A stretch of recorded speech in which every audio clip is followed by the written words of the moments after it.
శని ఈ పేరు వినగానే అందరూ భయపడతారు.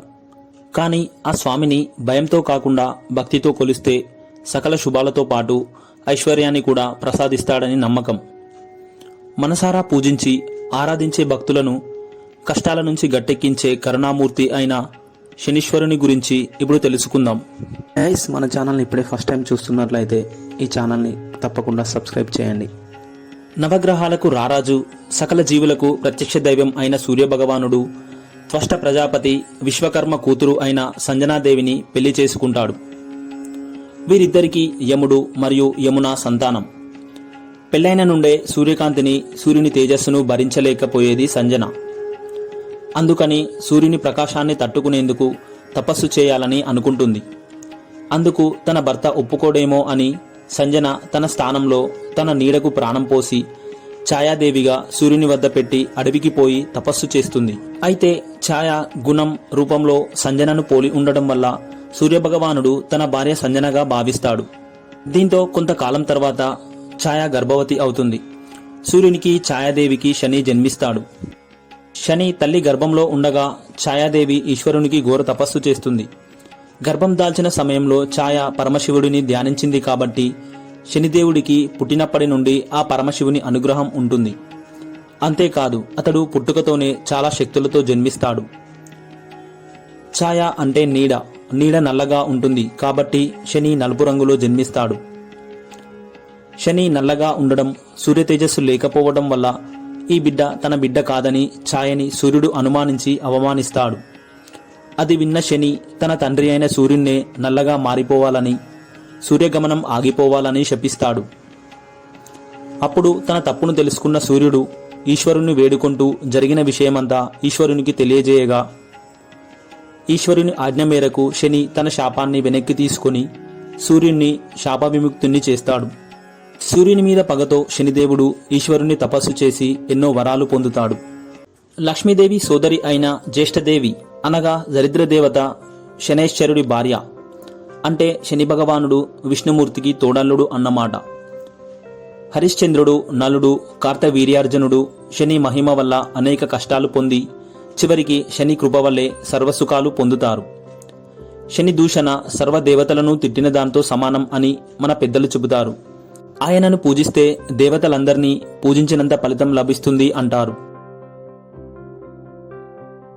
త్రేతాయుగంలో లంకలో రావణాసురుని చెరలో ఉన్న శనీశ్వరుడిని ఆంజనేయుడు విడిపించాడని, హనుమంతుడు రావణుని బారి నుండి తనను రక్షించినందుకు కృతజ్ఞతగా ఎవరైనా హనుమంతుడిని పూజిస్తే వారు శనిగ్రహం యొక్క దుష్ప్రభావాల నుండి విముక్తిని పొందుతారు, లేదా కనీసం వాటి ప్రభావం తగ్గుతుందని శని హనుమంతునికి ప్రమాణం చేస్తాడు. అలాగే ఇంకొక కథ కూడా ప్రచారంలో ఉంది.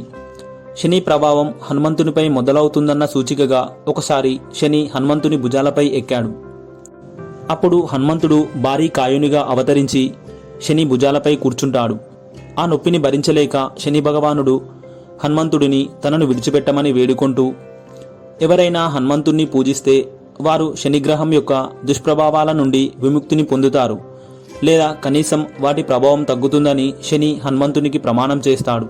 ఆ తరువాత హనుమంతుడు శనిని విడిచిపెడతాడు.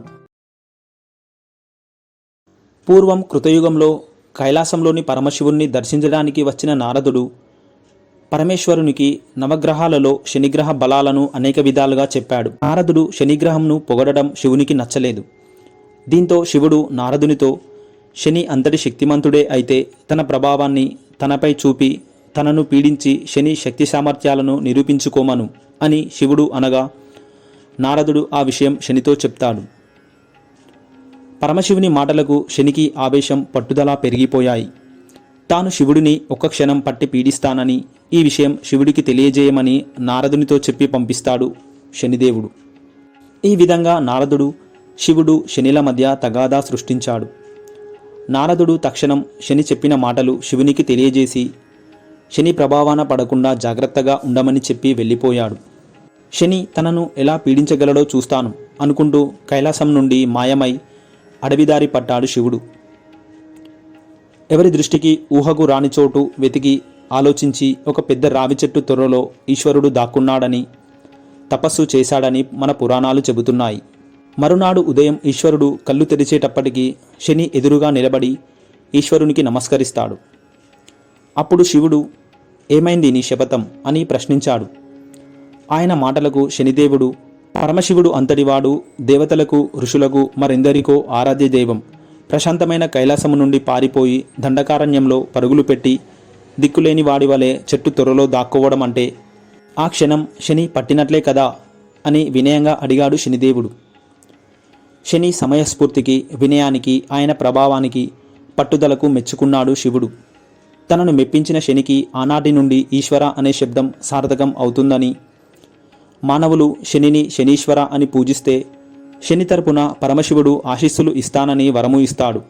శివుడు అంతటి వాడే శని ప్రభావానికి గురి అయ్యాడంటే ఇక సామాన్యులైన మానవులు శని ప్రభావం వల్ల ఎంత ఇబ్బందులు పడుతున్నారో కదా అని ఆలోచించిన ఈశ్వరుడు, శని, నేను ఇక్కడ తపస్సు చేసినందువల్ల నీవు నా పేరు కలుపుకొని శనీశ్వరుడని పేరు పొందగలవు.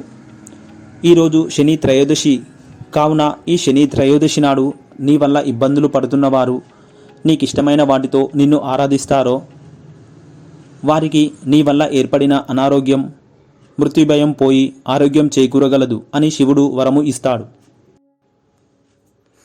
తన రాజ్యంలో నెలకొన్న కరువు, పేదరికానికి శని భగవానుడే కారణమని గుర్తించి ఆయనతో ద్వంద్వ యుద్ధానికి సిద్ధపడ్డ ఏకైక వ్యక్తి దశరథ మహారాజు. దశరథ మహారాజు యొక్క సుగుణాలను మెచ్చుకుంటూ శనీశ్వరుడు, నేను నా బాధ్యతల నుండి తప్పించుకోలేను, కానీ నీ ధైర్యానికి ముగ్ధుడను అయ్యాను.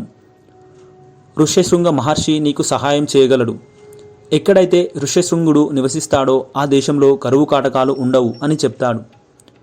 శని భగవానుని దీవెనలు అందుకున్న తరువాత దశరథ మహారాజు ఋష్యశృంగుడిని తన అల్లుడిగా చేసుకొని తన సమస్యను తెలివిగా పరిష్కరించుకున్నాడు. ఋష్యశృంగుడు ఎప్పుడు అయోధ్యలో ఉండే విధంగా దశరథుడు కుమార్తె శాంతను ఆయనకు ఇచ్చి వివాహం జరిపించాడు.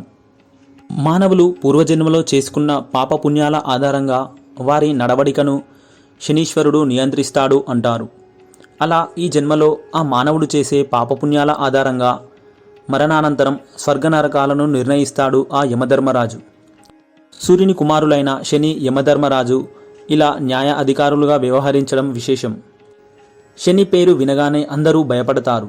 కానీ ఆ స్వామిని భయంతో కాకుండా భక్తితో కొలిస్తే సకల శుభాలతో పాటు ఐశ్వర్యాన్ని ప్రసాదిస్తాడు. ఇతరుల పట్ల ప్రేమగా వ్యవహరిస్తూ వారికి కలలో కూడా కీడు తలపెట్టకుండా ఉంటారో వారిని శనీశ్వరుడు చల్లగా చూస్తాడని పెద్దలు చెబుతారు. Thank you for watching this video. ఈ వీడియో నచ్చితే లైక్ చేయండి, షేర్ చేయండి. మరిన్ని వీడియోల కోసం ఈ ఛానల్ని సబ్స్క్రైబ్ చేయండి. Thank you for watching this video. ఈ వీడియో నచ్చితే లైక్ చేయండి, షేర్ చేయండి. మరిన్ని వీడియోల కోసం ఈ ఛానల్ని సబ్స్క్రైబ్ చేయండి.